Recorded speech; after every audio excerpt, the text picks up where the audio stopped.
Before we move into the video, it's time for you to join the movement with today's sponsor. Movement makes high quality and affordable watches and eyewear for both men and women. Check out the link in the description to visit the website, guys, and make sure you use code Incon at checkout for 15% off your order.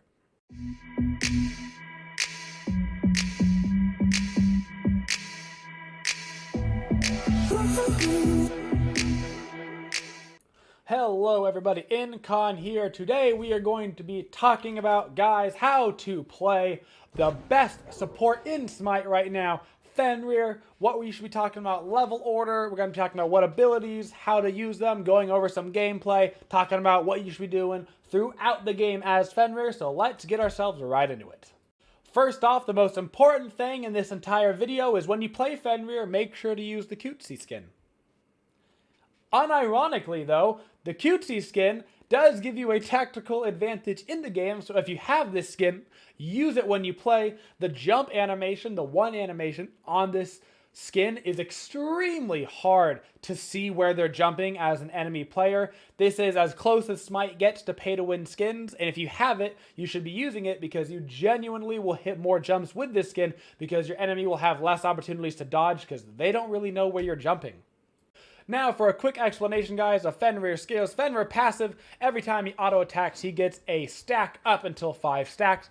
When you get those 5 stacks, your 1, 3, and 4 will all proc additional effects. Your 2 will not proc an additional effect, nor will it consume your effect. So if you have your passive stack built up, your 1, which is your movement ability, as well as a very high damage ability, will also become a 1-second stun. Should be noted, guys, when you hit Unchained on a player god, it reduces the cooldown of this ability by 50%, so it's going to be a 7-second cooldown instead of a 15-second cooldown. That only procs if you hit a god, not if you hit like minions or a jungle camp or anything. Your 2, Seething Howl, will give you a physical power buff, which scales as you increase the levels of this ability. And 35% lifesteal, which is flat, does not increase as you level this ability. This is the only ability that is not affected by your passive. 3 is your Brutalize. As you level it up, it will increase in damage.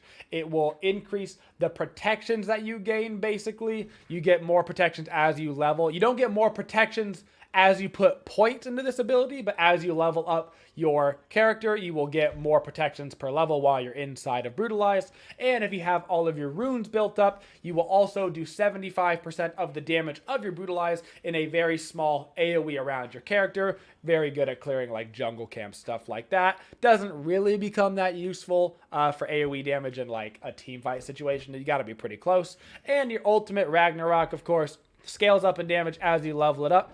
But if you have full runes, you get double the protections that are normally given to you. You also get bonus movement speed while you are in this form as well. So, what's our level order? So this level order, guys, while I'm specifically orienting at support, is also going to be basically for anywhere that you're leveling Fen. You're going to want to get your 1 at level 1. It's very strong. Anything related to poke is extremely strong, and it's going to be what makes Fenrir such a bully in that duo lane. Then you're going to get your Brutalize. After that, you're going to get your Unchained again. Now, depending on your playstyle, some people like at level 4 to get Seething Howl. If you're the support, I would say probably not. It's not going to be that useful. I would rather get another point in Brutalize. If you're some other role, solo lane particularly likes the lifesteal, jungler, it's okay. You can get the Seething Howl here on support. I like to go Brutalize again. At level 5, I like to get my ultimate, of course. Then I go into double Unchained here. Now we have our level 1 ability almost all the way ranked up. Level 8, we finally get our point in Seething Howl. Go back, rank up our Unchained. Grab our point in Ragnarok at 11. Brutalize, Brutalize, Brutalize all the way, basically. You get your last point in your ulti, you finish up your Brutalize, and then you rank up your Seething Howl a million times, and you get your ultimate when your ultimate is able to come in. The reason why we don't care so much about Seething Howl is we get the lifesteal total with 1 point in the ability, which is another reason why some people like it as a 4th ability. Like I said, you can totally get it there up to your play style. Me personally, I don't find that I'm utilizing it. I find that I don't need to waste the mana up until level 8. That is our skills that we like to rank them up in, and so that's how we're going to do it. Now let's go watch some footage. So what is the goal of Fenrir in the early game? The goal of Fenrir in the early game is to be a big, fat, annoying doggo, okay? Your one ability is arguably the best ability for supports right now at level 1 because it is such strong clear and it is such strong damage. It gives you incredible mobility for getting in and out of team fights. Very, very strong ability to use. So when you're using your one in the early game on Fenrir, especially as a support player, you want to make sure that you're hitting gods with it if you can. When you're trying to clear the wave as a support, you want to jump in. Typically, their ADC or even their support, if there's somebody ranged, like a Sylvanas, might be standing back by those archers. You jump in, you get the damage on all the archers, which is great. If you have your runes built up, it's going to stun everybody around there, including the archers, which stops a little bit of clear as well. And then you can kind of back off back towards the melee minions, stand behind your melees for a second, get a couple auto attacks off, and then you can jump right back in onto the archer minions. Once again, you stun everybody around there. Those minions are probably cleared by now. Once your ADC has done that thing, your thing, that's kind of what you're looking to do. You want to be jumping in on the gods and the archers at the exact same time. That is preferential to get that clear off, which is going to let you translate the snowballing into those purple buffs, etc. Another thing in the early game is a lot of people tend to be worried about getting killed on assassin supports early. You are tankier than you think you are, okay? You get your Guardian's Blessing at the start. I also really like right now, I'm really digging going tier 1 Curse, okay? Get tier 1 Curse and get a Chalice of Healing plus 3 or 4 health pots, okay? You can proc your Chalice of Healing and your health pots at the exact same time. Is going to give you a ton of regen on top of your Guardian's Blessing procs. Is going to give you plenty of health. You don't have to worry about it. Play aggressive, especially while you're learning. You might die a couple times. You might put yourself out of position, but I would rather players be playing that aggressive nature, learning on when they are allowed to play aggressive, go in when they can't, than never trying at all and never learning. So don't be afraid to do it. Your ADC might yell at you, but you know what you're doing. You're learning. You're trying to become a better player, and that's okay. Now, when you're playing support, the game's going to start to transition a little bit. You're getting through to your game. It's going to be... a question I always get asked is, when do I rotate? As a support player, you're starting to rotate when you think you can help in fights, okay? If the fight's too far away from you, you're never going to make it. But if you see a fight breaking out, you see a team that maybe is low on HP, whether it's their team and you can pick off kills, whether it's your team and you feel like you can save them with a shell, with a creeping curse, heavenly agility or something, don't be afraid to rotate, and then don't be afraid to go right back to your lane. Just because you start rotating doesn't mean you have to stay out of your lane for the rest of the game, okay? We're also going to see something else very important here, which is that as a Fenrir support, you are in fact an assassin. You are very much liable to kill the ADC by yourself for the first 12 minutes of the game. The ADC should be fearing your ganks as a support player the entire game. You want to put the fear into them. Don't be afraid to go fight them. You're a Fenrir. Remember, you're not just a Geb that can't do anything. You're an actual, factual killing character. And part of playing assassin supports right now is being aggressive and killing people. Now, quick reminder as you're moving into the mid game, don't forget that once again, you are an assassin, which means that you do a lot more damage than you're typically going to be doing as a support player in previous metas. This means that things like objectives, you're going to be doing a lot more damage to. You're not just like a Guardian player punching for 30 damage. Presumably you've built Warrior Tabi. It's very strong on your assassin supports. You don't always need a Talaria. You can go Talaria if you feel uncomfortable with your rotations. But you can very easily get away with Warrior Tabi on a lot of supports right now. So don't be afraid to just go start smacking on an objective. You plus one other person is oftentimes very much enough within the first, 10, 12, 13, 14 minutes of the game to go do either Portal or the Gold Fury, because not only can you tank it on Fenrir with your 2 because you got the lifesteal, but you can also do a ton of damage to it as well because you've got the Warrior Tabi because you're an assassin. You'll hit it for well over 100 damage, which is very nice. So when we start moving into the team fight section of the game, guys, as a support player, team fights right now typically breaking out around the 15 to 20 minute marker. That's when basically we're entering into this late game type situation. That's when the team fights are breaking out. You're not so much of a peeling character, okay? As an assassin support, you're not super good necessarily at saving your squishies, like typically your supports have been, your Sylvanas, Kepris of the world, where your job is to strictly save your ADC, your mage. When you move into the late game, you kind of want to play like you're a tanky jungler. You're often going to be the initiator of these fights. Typically, the tankier characters we are seeing over in the solo lane.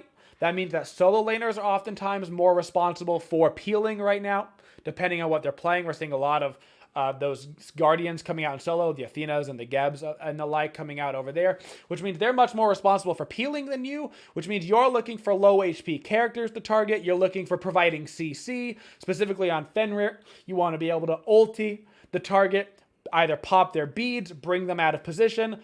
Sometimes it can be a tankier character. Just be careful in the ultra late game, like jumping in on a Bellona and putting her in your mouth. Because if you do that, you can actually set up your team to waste all their abilities on a tankier character. And then if they don't die, you've wasted everything and it's a total waste. So be careful in the ultra late game using Fenrir ulti on a tanky target. But for the first 20 minutes of the game, if you have your team around basically, and you put somebody in Ragnarok, if they don't have beads, they should always die. And if they don't die, that's basically your team's fault for not following up, assuming you weren't crazy out of position. So don't be afraid to do that. But like I said, in the ultra late game like Phoenix Sieges, you know, look to burn beads on their ADC, on their mage. That's much more efficient than dragging in a full tank character that doesn't have beads and then you waste everything. So we get into the ultra late game. We've got to be a little bit careful with our positioning.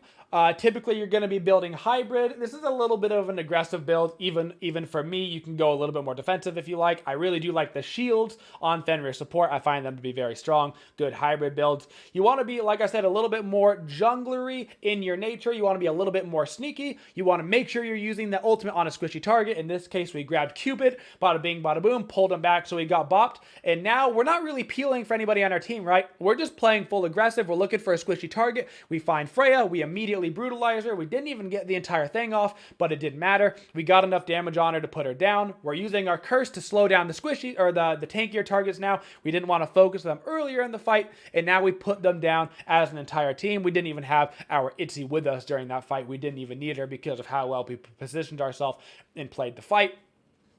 That's how you need to be in your mentality as an assassin support. Assassin supports are not that team fight focused late game that you're used to. They are very aggressive at the start of the game. You need to push your aggression at the start of the game. They're very aggressive at the end of the game. They want to be going for those squishy targets. You want to be putting into the damage. You're going to have the RDO solo on your team that's going to bring the tankiness to you. And at the end of the day, if your team is too squishy, you can still build full tank, right? Like, you don't have to get a void shield. You can build a assassin support with low nose mask on Fenrir, and you're going to be the tankiest dude you've ever seen in your entire life, okay? So don't be afraid to build your normal tanky builds plus a low nose mask at the very end if you're still feeling squishy. If there's one thing, guys, I hope I made clear in this video, it's that it's a very different support meta than perhaps support players are used to, and don't be afraid to be aggressive. It's a fun meta for supports because you get to be a little bit out of your comfort zone. You get to go kill squishies. You're going to actually get kills during your game. You can afford to build some of those more hybrid items like Void Shield that give you some penetration because they're also giving pen to your team. So you get to have a little bit more fun with it. And at the end of the day, it's a video game. We're all here to have fun. And you may not be comfortable with this meta right off the bat. And honestly, you might suck for a bit, and that's okay. This meta might very well drastically change as we head into the next season, but I want to make sure that before we get into the next season and things might go back to maybe more standard with us, that support players out there get to enjoy this more aggressive meta where you get to kind of feel like a second jungler. So I hope you guys learned something here today. If you have any other gods you'd like to see, some guides on, guys. If you had any questions that maybe you would have liked to see covered in this video that I can make sure I cover for the next god that we cover, please let me know down in the comments, guys. Without you, I basically can't make these videos better. So please let me know what you really liked, what you want to make sure I definitely cover again on the next god, and maybe things that we missed that you're like, hey, it would be helpful if you would have covered this on Fenrir, so can you cover it on your next god? Thank you guys so much for your support, and as always, have a twitchin' day, y'all.